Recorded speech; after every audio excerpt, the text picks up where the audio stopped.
I can call also, there are so many Bengal cadres, officers are working in the central government. If we confront like this, what will be the future of this country? Mr. Prime Minister, Mr. Busy Prime Minister, Mr. Mon Ki Baat Prime Minister, what you want? What you want to finish me? Can you do it? Never and ever. Mamata Banerjee want Mr. Modi and his party to taste their own medicine now, as they forgot the politics of development, unity, politics of peace and harmony, and start brandishing themselves as the true Hindu leader by demolishing the masjids, by making a temple over there, or by starting the riots, etc. Now Mamata Banerjee want the BJP to taste their own medicine. When I will appeal all the state government, all the opposition state government, and all the senior leaders of this country, and all the NGOs, all the intellectuals, all the political persons, all the IS and IPS, please be together.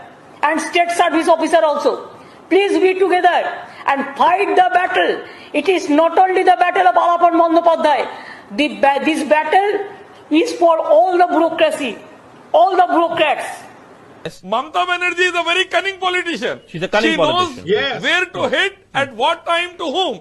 And this what she is trying to do now. And this is going to cause BJP like anything. Ilyas, where does this leave Mamata Banerjee? Is she... I want to say that Mamata Banerjee want Mr. Modi and his party to taste their own medicine now, as they forgot the politics of development, unity, politics of peace and harmony, and start brandishing themselves as the true Hindu leader by demolishing the masjids, by making a temple over there, or by starting the riots, etc. Now Mamata Banerjee want the BJP to taste their own medicine. And she started this Rath Yatra or Ram Nabi or whatever it is, so that BJP should get the taste of their own medicine in the whole of North India. Because the politics of development is no more working in the nation nowadays. Politics of hate is working nowadays, and that's what Mamata is trying to encroach upon now, I strongly believe. And I want to say that second point is, yes, Mamata Banerjee is a very cunning politician. She's a cunning politician. She knows where to hit, at what time, to whom. And this what she is trying to do now, and this is going to cause BJP like anything. Really? She is going to let BJP pay a very heavy price for their own dirty politics. Rebuttal on Debashish. And she will make sure that from BJP Debashish get defeated in the whole of North India in coming days.